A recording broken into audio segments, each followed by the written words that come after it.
Hi hello friends, welcome back to media talks. நான் உங்கள் மௌனிகா. நம்ம Praveen sir birthday celebration video வந்து பார்த்துருப்பீங்க. நிறைய பேர் பார்க்காதவங்க அவங்களோட யூடியூப் சேனலில் இருக்குது, போய் பாருங்கள். ரொம்பவே சூப்பராக இருக்குது வீடியோ. அதில் நம்ம விஜய் அப்புறம் வந்து சாய் மேம் சொன்ன விஷயங்கள்லாம் அதில் வந்து பார்க்க போகிறோம். நம்ம Vijay LP and Sai ma'am மகான் ரிலேட்டடாக என்னென்ன நடந்துச்சு அப்படிங்கிறத இந்த வீடியோவில் பார்ப்போம். ஆக்சுவலாக வந்து செட்டில் வந்து பார்த்திங்கன்னா ஒரு முன்னாடியே வந்து ஒரு ப்ரீ செலிப்ரேஷன் வந்து பண்ணியிருந்தாங்க. ஃபேன்ஸ் வந்து ஷேர் பண்ணியிருந்தாங்க, கேக் அவங்களுக்கு சென்ட் பண்ணியிருந்தாங்க. அதுக்கு தேங்க்ஸும் அப்படிங்கிற மாதிரியும் சொல்லியிருந்தாங்க. அந்த கேக் உண்மையிலே ரொம்ப ரொம்ப நல்லா இருந்துச்சு, பார்க்குறதுக்கு சாப்பிட்றதுக்கும் நல்லா இருந்துச்சு அப்படின்னு சொல்லி அங்கே இருக்கவங்க எல்லாருமே சொல்லியிருந்தாங்க. இந்த இடத்துல வந்து பார்த்திங்கன்னா அந்த கேக்கில் வந்து பார்த்திங்கன்னா அம்மா மாதிரி இருக்குல்ல அப்படிங்கிற மாதிரி இதோட டைலாக் வந்து விஜய் சொல்லுவார்.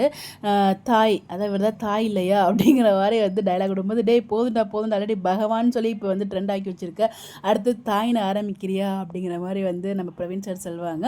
ஆமாங்க, அவர் என்ன டைலாக்ஸ் அதாவது விஜய் என்ன டைலாக்ஸ் சொன்னாலுமே அது வந்து ட்ரெண்டிங் தான். வீக்காவாக இருக்கட்டும், பகவானாக இருக்கட்டும், இப்போ வரைக்கும் ட்ரெண்டிங்கில் போயிட்டுருக்கு. ஸோ அது மாதிரி ஒரு கலாச்சாரம் மாதிரி போயிட்டுருக்கோம்.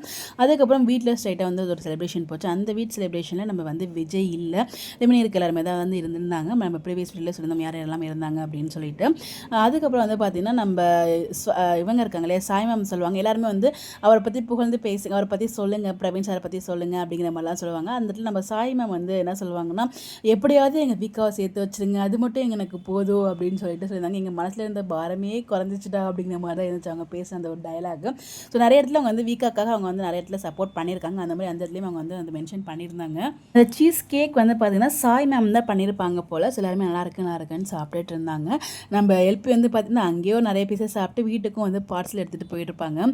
அப்போ தான் வந்து சொல்லுவாங்க, சாய் மேம் சுவாமி என் தம்பியை சுவாமின்னு சொல்ல மாட்டாங்க, என் தம்பியை தான் மிஸ் பண்ணுறேன், என் தம்பி கொடுக்கல அப்படிங்கிற மாதிரி வந்து சொல்லுவாங்க. எப்படி எனக்கு கொடுத்தது உங்களுக்கு பெருசாக தெரியல, உங்களுக்கு தம்பி கொடுக்கலையா அப்படிங்கிற மாதிரி சொல்லிட்டு அவங்க சொல்லுவாங்க. அதுக்காக வந்து ரோஷப்பட்டதில் வச்சுட்டுலாம் போக மாட்டேன், எடுத்துகிட்டு போயிடுவேன் அப்படின்னு சொல்லி ஒரு ஃபன்னான ஒரு கான்வர்சேஷன் போகும்.